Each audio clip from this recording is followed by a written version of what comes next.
We're here with gubernatorial candidate Chuck Hassebrook. He's the Democrat in the race. Thank you for joining us. Oh, thanks for having me. Yeah.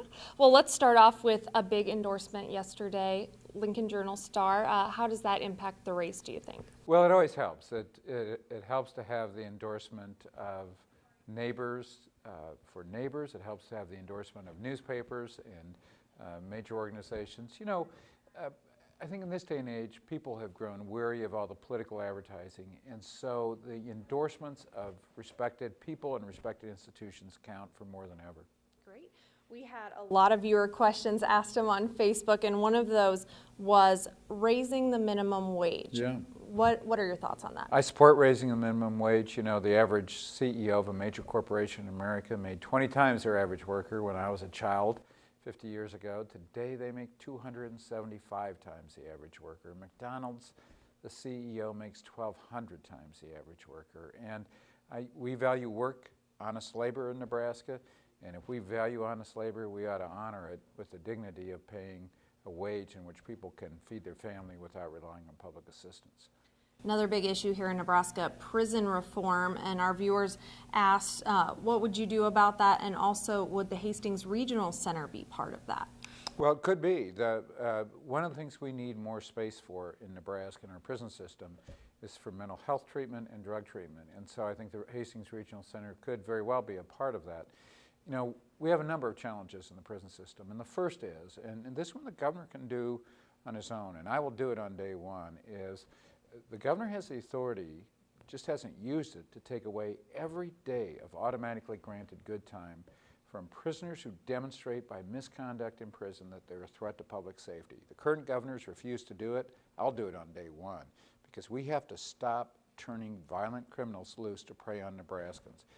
And then we have to do some other things to reduce the prison population. We need to look at those people who have been convicted or have gone to court, but who demonstrate some potential to turn their lives around. And for them, we need to look at alternatives to prison, like drug courts, mental health court, veteran courts, places where they can get intensive supervision, get their life on track.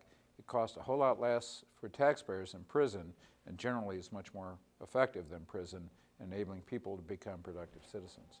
A big issue out here, Grand Island and Kearney, both want that veterans home. Is that something you would intervene in at all? Well, at this point, no. I mean, the decision's made. The proposal's gone to the federal government for funding. Now, if the federal government turns it down, then we're back to the drawing board and have to look at it again. But at this juncture, if it's approved for federal funding, it's going to go forward. The Affordable Care Act, do you support expanding that here in Nebraska? Well, I very strongly support expanding Medicaid in Nebraska, because Nebraskans are getting the worst of both worlds right now. Every one of us who buys private health insurance pays twice. We pay federal taxes to expand Medicaid in other states like New York and California and Iowa, and then we pay a second time. We pay a surcharge on our insurance premium to cover the costs that our working poor have to get in the emergency room because we haven't expanded Medicaid. And so we pay higher insurance premiums to cover that uncompensated care that our working poor have to get in the emergency room. And so if you look at insurance premiums in Iowa, where they've expanded Medicaid under a Republican governor, and in Nebraska, where we haven't, the insurance premiums for the same person are lower in Iowa. And so we're paying a penalty for the partisan gamesmanship of saying we're not going to accept $400 million a year that we've paid in for, just to say that we're not participating in health care reform. And so I would do it.